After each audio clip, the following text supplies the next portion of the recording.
আগামী 30শে এপ্রিল সন্ধ্যা 4:30 আইপিএলের 49তম ম্যাচ অনুষ্ঠিত হতে চলেছে। চেন্নাই সুপার কিংস পাঞ্জাব কিংসের মুখোমুখি হবে ম্যাচটিতে। এম.এ. চিদম্বরম স্টেডিয়াম চেন্নাই অনুষ্ঠিত হতে যাচ্ছে ম্যাচটি। তো এই ম্যাচে কোন দল জিততে পারে সেটা আপনাদের সামনে আলোচনা করব এবং এই মাঠে কোন দলের পারফরমেন্স কেমন সেটাও আপনাদের সামনে তুলে ধরবো। তাই ভিডিওটি সম্পূর্ণ দেখুন, আর ভিডিওটি যদি ভালো লেগে থাকে তাহলে ভিডিওটি লাইক করে চ্যানেলটি সাবস্ক্রাইব করবেন। তো বন্ধুরা, আইপিএলের 18তম আসরে প্রত্যেকটা দল শক্তিশালীভাবে নিজেদের দল গঠন করে শিরোপা জয়ের লক্ষ্যে মাঠে নামছে। এম.এ. চিদম্বরম স্টেডিয়াম মাঠে যদি এই দলের লাস্ট 10 ম্যাচের তুলনা করি, চেন্নাই সুপার কিংস এই মাঠে লাস্ট 10টি ম্যাচ খেলে তারা 40% ম্যাচ জিতেছে এবং এম.এ. চিদম্বরম স্টেডিয়াম মাঠে চেন্নাই সুপার কিংস দলের অ্যাভারেজ স্কোর 158 রানের, হাইয়েস্ট স্কোর 212 রানের এবং লোয়েস্ট স্কোর মাত্র 103 রানের।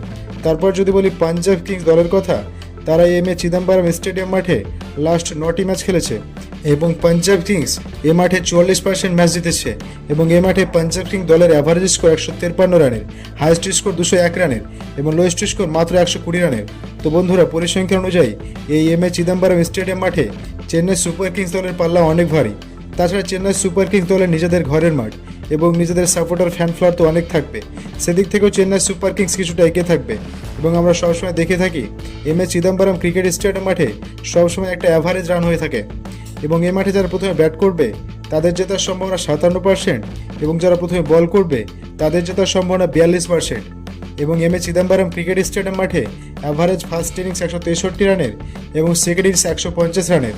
তো দর্শক, এখানে নিশ্চিতভাবে বলা যায় মোটামুটি প্রথমে যারা ব্যাট করবে তাদের জেতার সম্ভাবনা বেশি, কারণ এই মাঠে বেশিরভাগ সময় রান চেজ হয় না। এবং এ মাঠে লাস্ট 10টি ম্যাচের কথা বলে থাকলে পেস বোলিং উইকেট পেয়েছে 58টি এবং স্পিন বোলিং উইকেট পেয়েছে 60টি। সুতরাং এই মাঠে পেস বোলিং এবং স্পিন বোলিং দুটোই অনেক কার্যকরী হয়ে থাকে। বেশি স্পিন বোলিং কার্যকরী হয়ে থাকে। যে দলের কাছে স্পিন শক্তি বেশি আছে তারা এই ম্যাচে অনেকটা এগিয়ে থাকবে। দর্শক, যদি হেড টু হেড কথা বলি, লাস্ট 10 ম্যাচে এই দু দলের দেখা হয়েছে এবং 4টিতে জয় পেয়েছে চেন্নাই সুপার কিংস এবং 6টিতে জয় পেয়েছে পাঞ্জাব কিংস।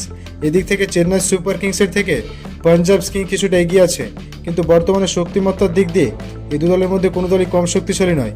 আবার চেন্নাই সুপার কিংস যেহেতু নিজের ঘরের মাঠে খেলবে তাই তারা এগিয়ে থাকবে।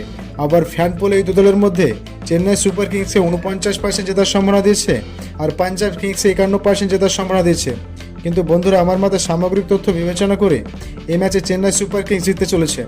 আপনার মতে আইপিএলের 18তম আসরের 49তম ম্যাচে কোন দল জিতবে বলে আপনি মনে করছেন সেটা অবশ্যই কমেন্ট করে জানাবেন। ধন্যবাদ সবাইকে।